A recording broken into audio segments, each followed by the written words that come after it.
Sonnet 129 is a hectic poem about lust. For one thing, the inverted syntax lets lust jump on you in that first line before you even know what it is. And what it is an expense of spirit.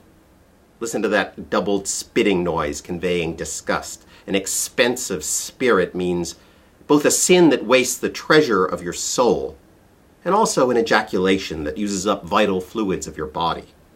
Mercutio in Shakespeare's Romeo and Juliet makes a dirty joke about raising a spirit in his mistress' circle. And it uses those spirits in a waste of shame, which means three things: a shameful wastefulness, a desert of disgrace, and also the middle part of the woman's body is corrupting by doing this. Shakespeare's Falstaff makes a similar pun on waste, and Hamlet makes a joke about being in the waist of Lady Fortune, who he says is a strumpet, a prostitute. From there on, the poem is packed with pairs of things that don't quite match up. That keeps reinforcing the theme that it's impossible to reconcile what sex looks like when you're craving it and what it looks like when you fall into postcoital regret and disgust. Lust in action runs into till action lust, and that word lust spills the poem headlong across the line break without so much as a pause. We get broken pairs in the first syllable rhymes of perjured with murderous, and in the alliterative link between bloody and blame. Full of blame implies that lust not only makes us blameworthy, but also makes people blame each other. Line 4 is a rapid, ragged drumbeat of defects.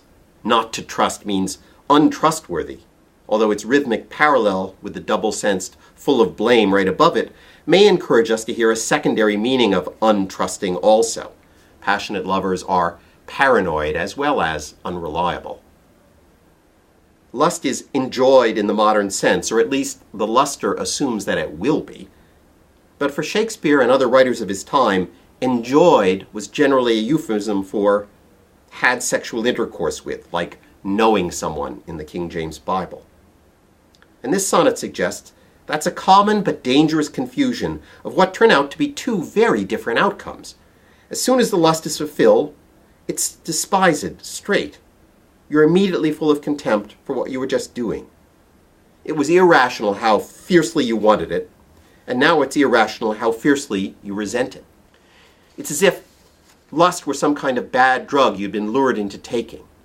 Past reason hunted and past reason hated is another of those sharp binary splits between the before and the after. The word mad, meaning insane, spurs the speaker to launch into his next round of complaint with another doubling. He pursued his sexual prey like a madman, and now knows he was equally insane while they were finally having sex. Renaissance men were taught to value moderation, the safe golden mean.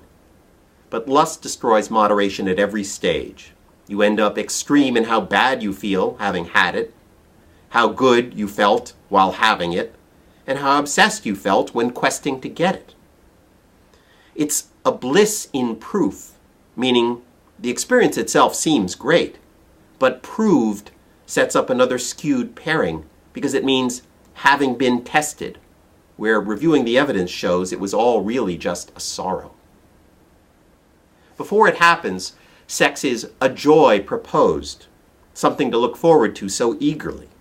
But afterwards, behind, it seems so strange, and you feel so different, that it's almost as if you had just dreamed it, which would have been at least as pleasant, and now you wouldn't have to worry about pregnancy and syphilis and so on.